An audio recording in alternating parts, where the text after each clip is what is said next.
Here we are out in Pittsford, New York, doing a spring cleanup.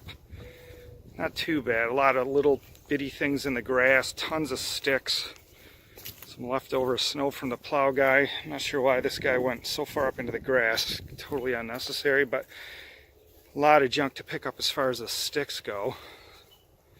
Some garbage over here, leaves in the corner. This is a customer that I mow the property for. We did a fall cleanup, but the winter a lot of sticks blew around, so we got to pick that stuff up. And the beauty of this is a lot of my customers never bother to ask me what I charge for these services, which is kind of strange, but I usually just end up doing the job and then sort of make up something at the end, according to how long it takes and stuff like that. But I think my prices are pretty competitive, so they know I'm not going to rip them off or anything. So, but anyways, that's the yard all along this little back hill. Like I said, a lot of little things in the grass and stuff. So I'll take the 580 BTS and just start blowing everything out of the grass, get everything freshened up, and that should be that. And hopefully everything's over as far as the snow goes around here. So my worker getting things ready. I would normally have my bagger on with the mower to pick up leaves and stuff like that, but it doesn't do that great with the sticks, and not to mention these leaves are so stuck to the grass, it's just not going to really work that good. So got to do it a little more manual, like with the blowers and walking around, which takes a little more time, but no big deal. There's a front yard over there, which is same kind of stuff, little stuff. It's hard to see on the camera, but anyways, I'll start the video again once it's all done, let you know how it turned out, and then kind of figure out what to charge. Just been at this for about like 10 minutes or so, blowing things off here. You can see it's clearing off pretty good, but this is kind of what it looks like where I haven't blown it off, which is terrible. And then as I'm doing this stuff, I'm looking at ways to upsell, the things on the property, because don't just focus on the job. Look at other things that could be done when you're here. Like they just had this tree removed, so there's an opportunity to put in some topsoil and some grass seed. And then as I'm looking at this ground, it's all sparse from the tree that was here, so it's a good opportunity to offer them slit seeding, which does a great job, way better than throwing seed through a spreader. That in my opinion is not very effective. The slit seeding machine does an amazing job and can really green this up really good. So I'm going to ask them if that's a service that they would want. But basically the point is, when you're just doing, you're contracted out to do a certain job, as you're just working away, mindlessly and listening to music, whatever you're doing, think of ways that you can upsell your services and, be aggressive about, offering up those services, because, 9 times out of 10, the people don't know you do them, and then when you offer them, you'll end up getting the job. So, a $200-300 job can turn into, $1,000 or whatever, like that, mulching.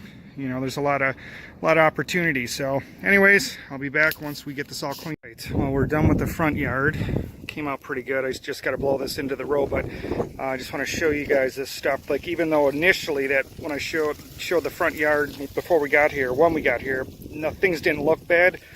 All this junk right here, all this little stuff was all packed into the grass, and it's terrible to leave that stuff in the grass for the spring. So that brings up the point that never do estimates by just doing a quick drive-by. I used to do that when I started, drive by really quick and go, oh, that doesn't look too bad. And then once you get to the job, you commit to some price that's way too low, you realize that there's like double or triple the amount of work, and you end up losing money. I mean, when I first started, I lost tons of money doing this, just, not knowing how to do estimates, or, maybe even, for lack of a better word, being lazy. But so anyways, that came out good. Most of the stuff came out. There's still around here some sticks because the wind's pretty bad, but in general the grass is all fluffed up, ready to go. I'll probably suggest they do some slit seeding and fill that little hole in over there with some topsoil and grass seed.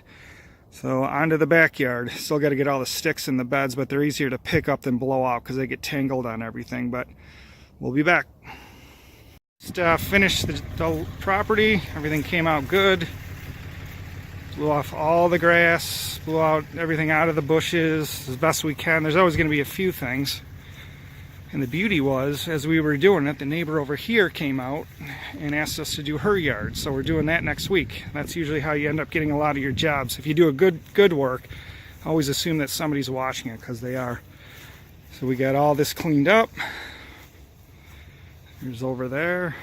So everything looks good. And I got to upsell some sod or some dirt and seed. And there's an area over here that I'm going to see if they want us to scrape out and replant with some more grass, because there used to be trees all around this and now it's torn out, and I'm sure they're not going to use that thing, so we'll see. And then keep it coming around here. Looking good. There's there's little leaves here and there. You can't get everything, but my goal is always to get at least 98% of it. 99% of it, just to make it look real good. Then you can justify what you charge. Took a few hours, a lot of little things on the on the lawn, way more than it looked. There's the pile of stuff right there. Sticks have to be separated from leaves here in the town. We're in Parrington, New York. So anyways, that's it. Talk to you guys soon.